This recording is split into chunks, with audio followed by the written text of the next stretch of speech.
Hello, everyone, and welcome to the nutrition lecture. My name is Casey Lewandowski. I am one of the lead personal trainers here at Ohio State and also a nutrition major myself. So I am a fourth year. This is my last semester. And I'll put my email at the end in case you have questions as we go. Feel free to email me. I would be more than happy to answer your questions, but we will dive right in here.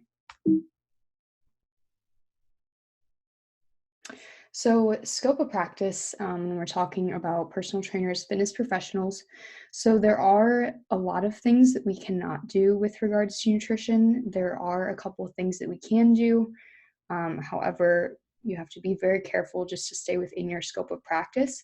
So, for example, we cannot calculate or prescribe nutrition plans. We cannot recommend supplements.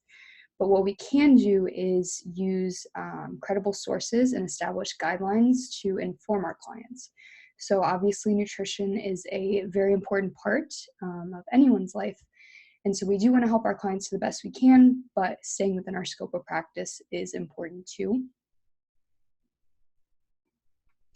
So we're first going to talk about the macronutrients, so carbohydrates being one of those macronutrients, meaning we need in higher amounts in our food source. So carbs are actually the body's preferred energy source. So there are exceptions.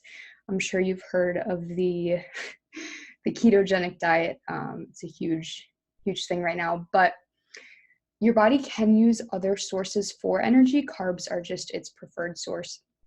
So it's going to offer 4 kilocalories per gram, and kilocalories is synonymous with calories. So whenever you see that kcal, it's going to be the same thing as calories.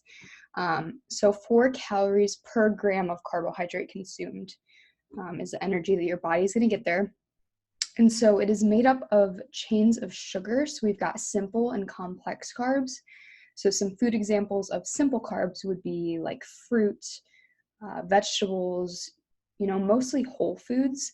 And complex carbs are going to be your more bread, your rice, your grains. So those are going to be more sustained energy, whereas the simple carbs are going to be rapid, fast energy.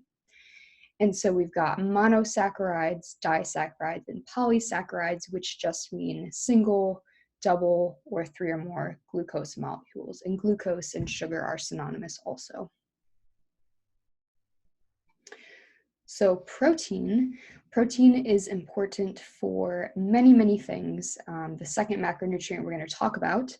And so I'm not going to read all these off to you, but just know that protein is important for almost everything we do, every body function.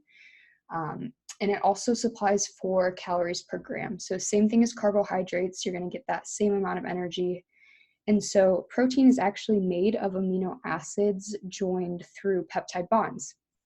So like I said, bottom line, it does a lot in our body, and it is especially important for athletes or active populations. And also if you have some kind of illness, sickness, your body's going to need more energy, more protein to repair, muscle, tissue, everything in the body. So protein becomes super important in that situation as well. And so our third macronutrient is going to be fat. So fat actually supplies more energy per gram than carbohydrates or proteins. We've got 9 kilocalories per gram here. And fat is important for a lot of things also. So more than just energy, it's important for insulation, nerve transmission, hormone production, all kinds of things in the body. And so we actually have 2 sources of essential fatty acids. So essential meaning your body cannot synthesize them itself. So you've probably heard of omega-3s and omega-6s. So those are the essential fatty acids that we cannot produce in the body. And so some food sources of these are going to be fish is a huge one. We've got oils, flaxseed, chia. Those all contain omega-3 and omega-6s. Okay, and so cholesterol is not a macronutrient, but it is very important in forming cell membranes, making bile acids, metabolizing your vitamins needed to make some vitamin D, and also hormones. And so there are 2 types of cholesterol. We've got HDL and LDL. So HDL is going to be the body's quote unquote good cholesterol, and LDL is going to be the more bad cholesterol you've heard. And so basically we want to focus on eating foods that raise our HDL cholesterol and lower our LDL cholesterol. And so usually you'll hear saturated fats are huge in, they actually do the opposite, where they lower the HDL and higher the LDL, which is not good for the body. So that's why you've heard of limiting saturated fats.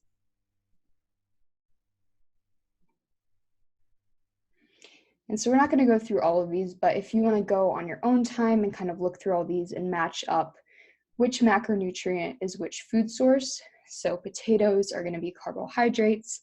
Honey is going to be a carbohydrate. Fat is going to be, walnuts actually contain fat and protein, a little bit of carbs too, same as almonds. Meat is going to be protein source, and fruits and veggies are going to be predominantly carbohydrate sources. Okay, and then we're going to move on to micronutrients. So we just talked about macronutrients, which your body needs in higher amounts. So micronutrients your body needs in micro quantities. So vitamins are a micronutrient. And so these are organic, non-caloric, meaning they do not provide calories or energy, but they are essential for normal function of the body. So they have to be consumed in your food, except for vitamin K, biotin, and vitamin D, which can actually be synthesized in the body, mainly in the gut.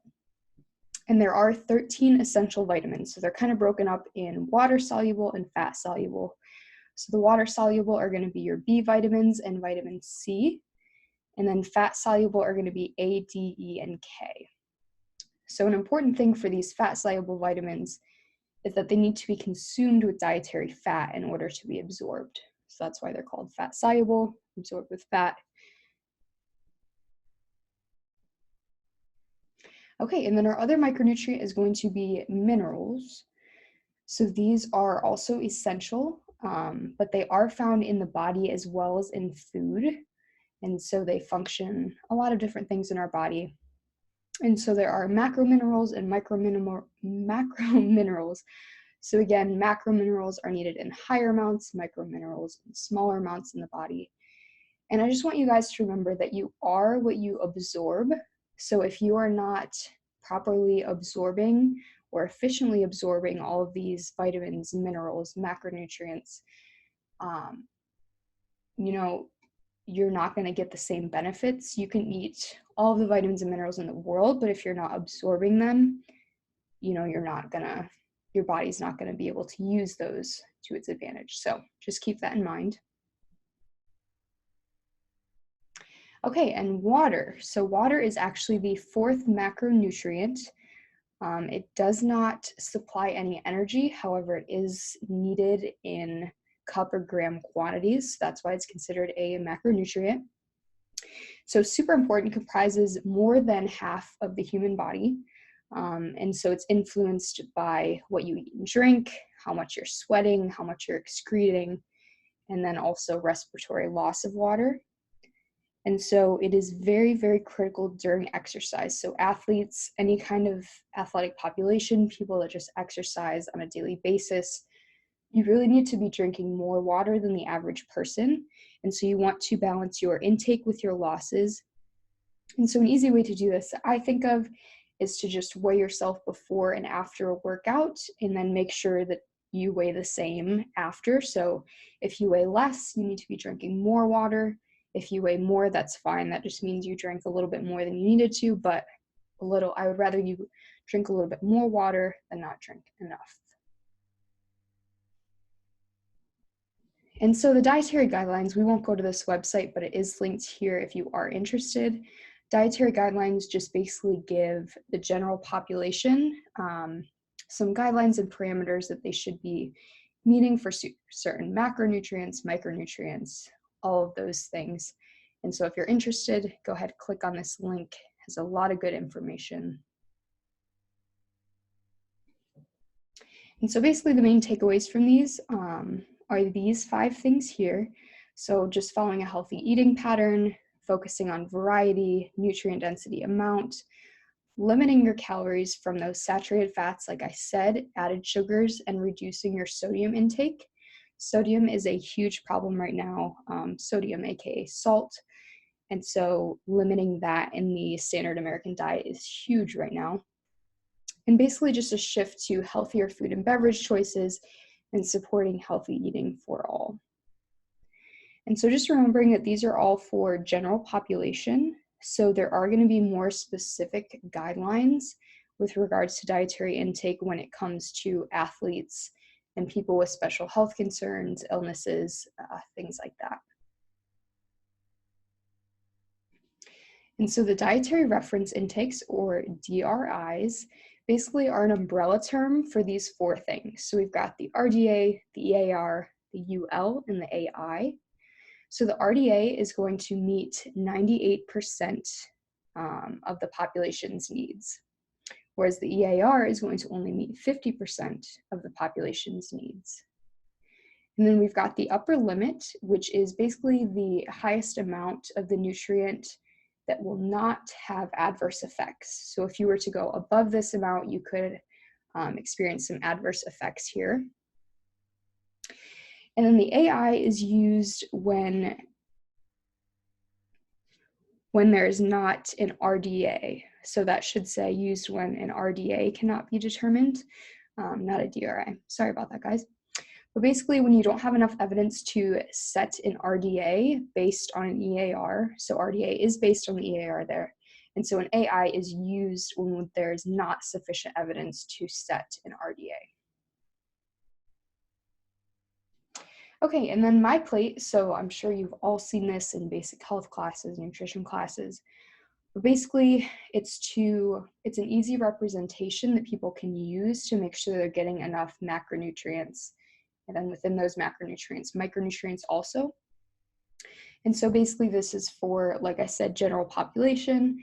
So you've got your fruits, grains, vegetables, protein, and dairy basically set out on a plate. And so you've got about a fourth of each, give or take, spread evenly throughout the day. And so that should be about every meal what your plate should look like. Okay, and I did combine two PowerPoints into one. So this is just the end of the first little chunk here.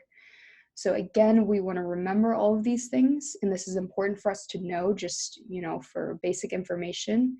However, make sure you're referring people to credible sources and people that have the ability to give this information. So it's not necessarily within our scope of practice to be giving people recommendations outside of these sources, obviously.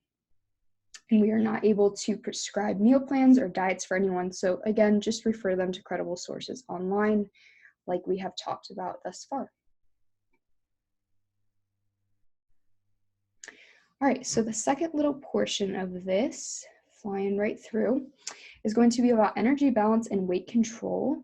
So when we think about energy balance, we've got either positive, negative, or equal energy balance.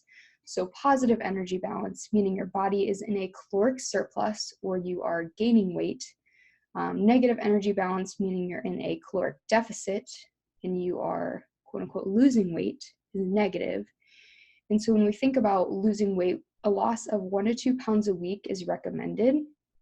So that's about a 500 calorie deficit per day for the average person. There are a couple of factors that could change this, but just about 500 calories a day is a good rule of thumb.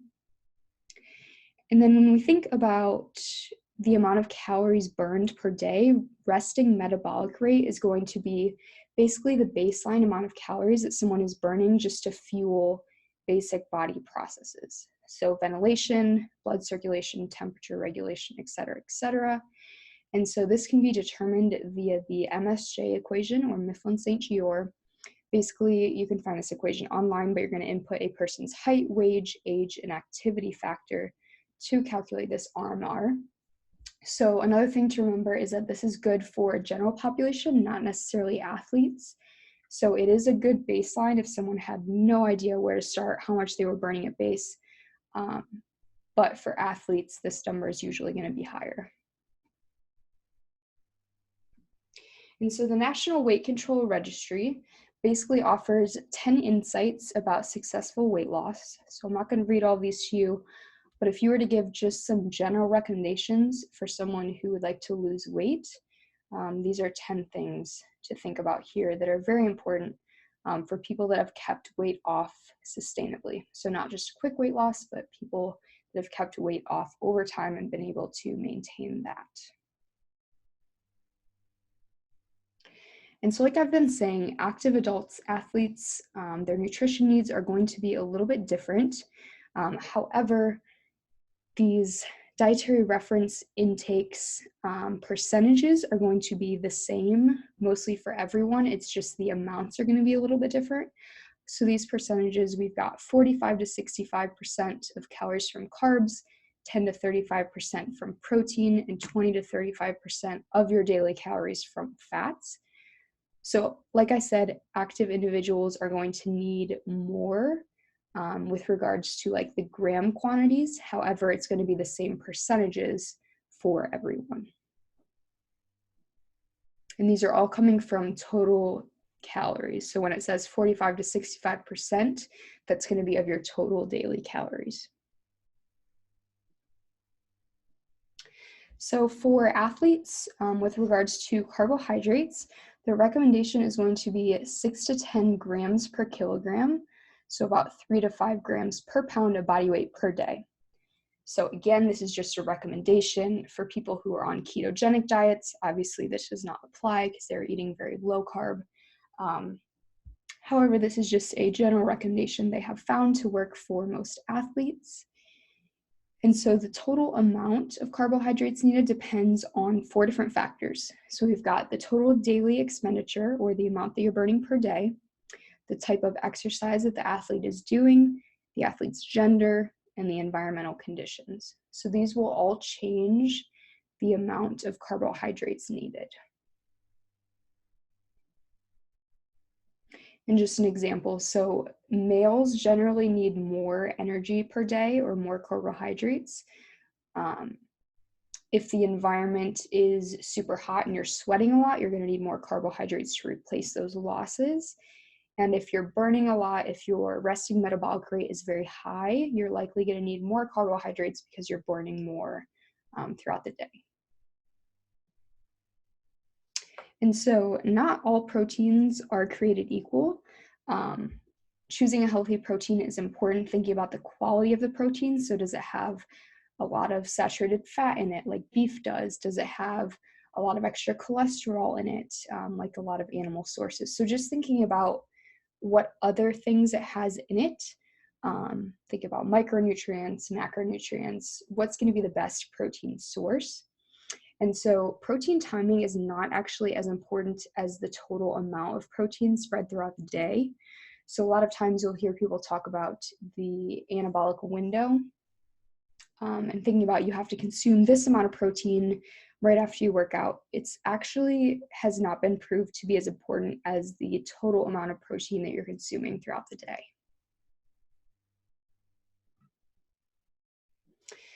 So like I said before, it is outside of our scope to recommend supplements, particularly protein supplements. And so you have to remember a couple things when you're evaluating someone's diet, which you won't be doing a lot, but like for me in the future, I will be. And so not all proteins created equal. So chicken is going to offer many more nutrients than a standard protein powder for the most part. And other macronutrients are important too. So within those proteins, like I said, look at what else they're containing, whether that be fat, cholesterol, micronutrients, all of that. And you always want to remember whole foods are going to come first. So when thinking about taking, like we set up here, a protein powder versus a meat source, you want to kind of go after that whole food first. And then if you still need additional protein, then maybe a protein powder would be appropriate. Okay, and then fluid hydration guidelines. So this is about a 1-to-1 ratio of replacement to the fluid loss.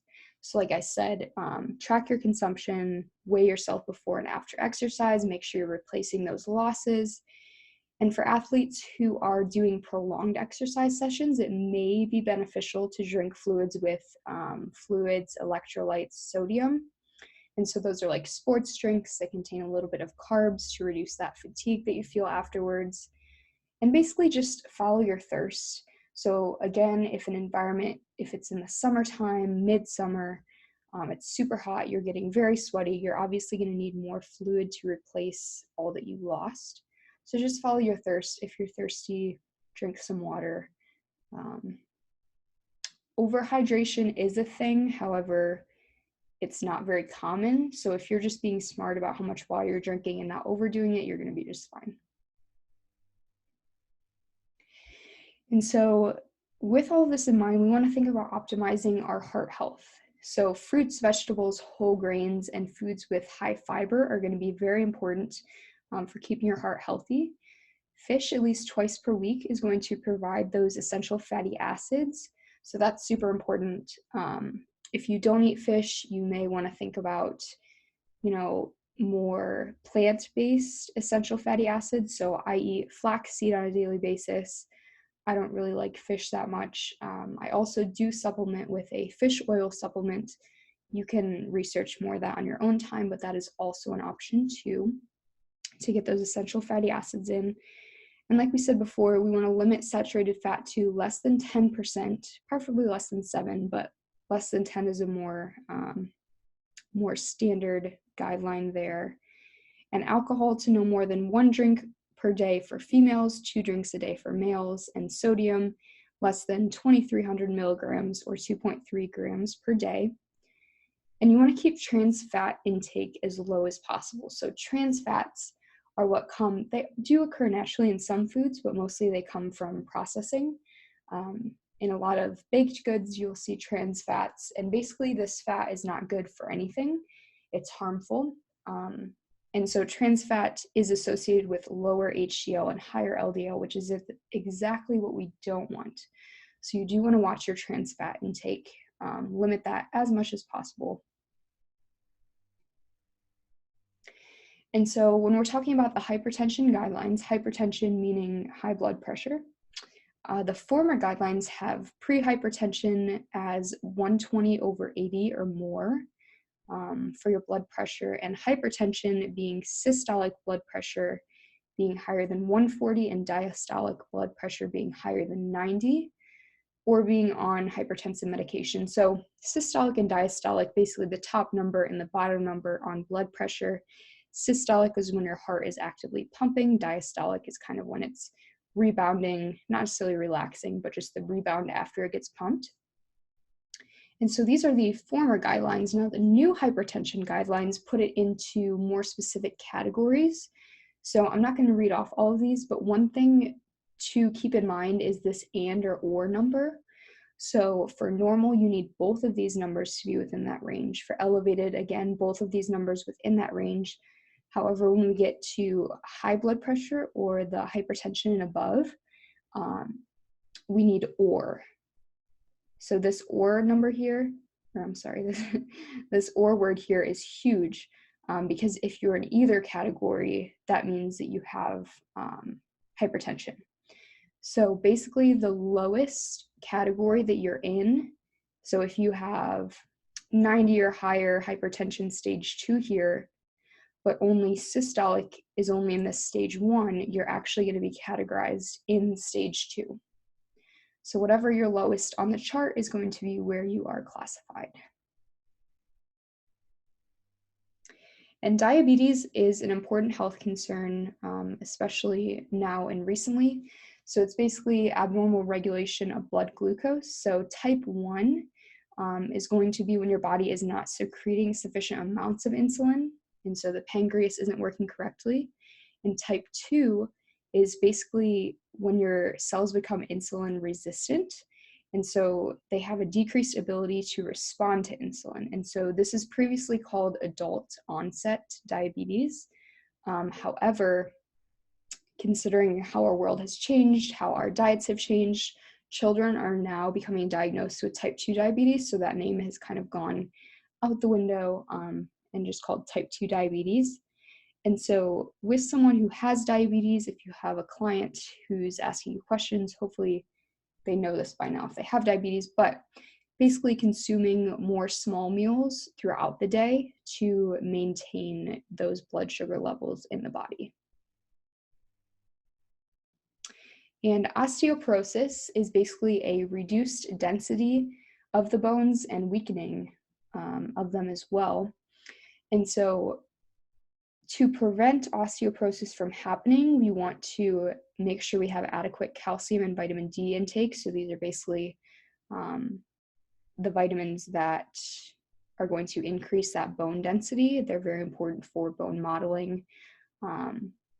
And so weight-bearing physical activity or strength training is also very important in reducing the risk of osteoporosis, just because you're adding more stress to the bones. And so it's making sure that they don't break down at a higher rate than you are keeping them built up. And so increasing risk of osteoporosis is going to be with a sedentary lifestyle, increasing age, and smoking also increases the risk for osteoporosis as well.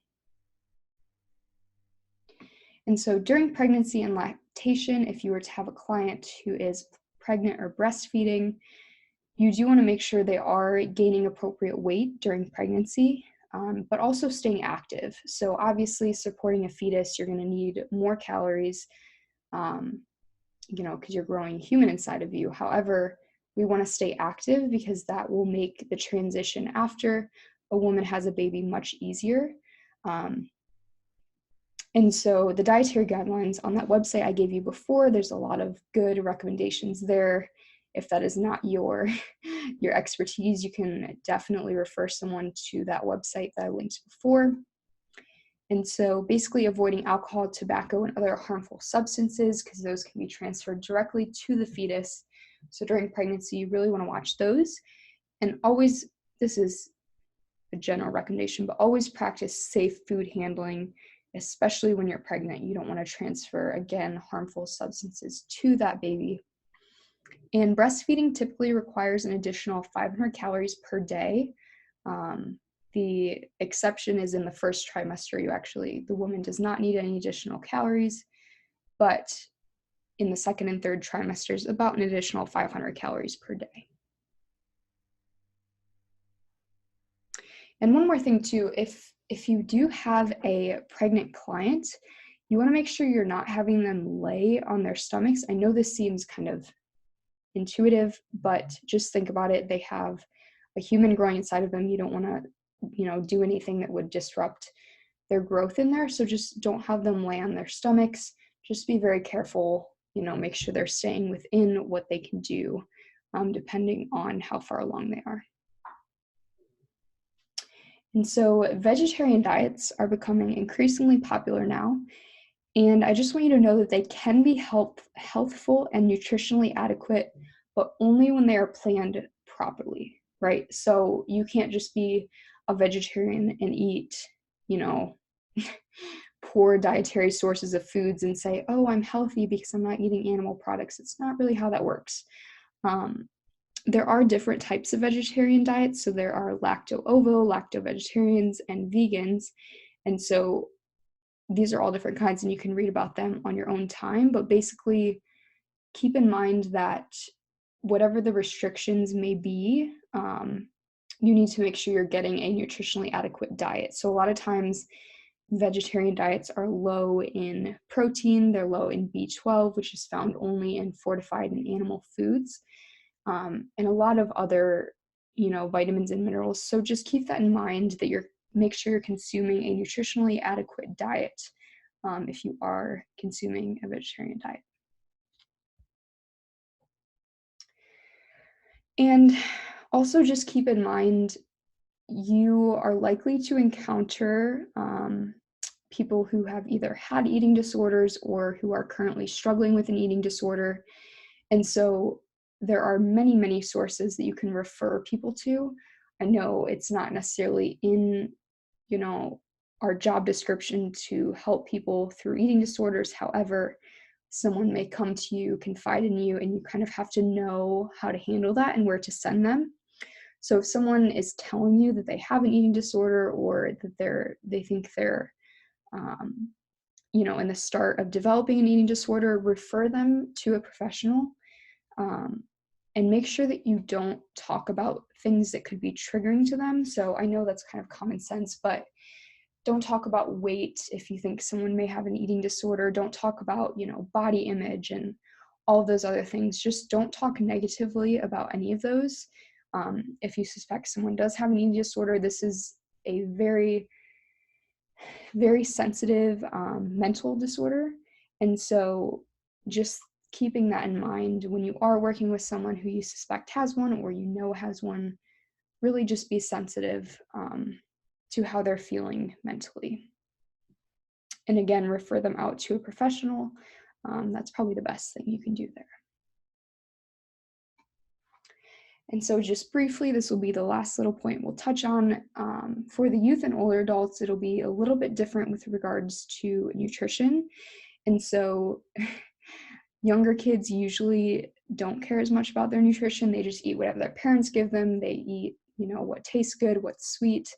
And so they're more likely to eat breakfast less often, eat with their friends at school, more processed foods. And so just keep that in mind. Children are easily molded, and so you want to start them off with healthy habits at a young age so that they can carry that into their old age too. In older adults, usually their appetite is not as great as younger kids or even adults. And so there is a risk of inadequate caloric intake.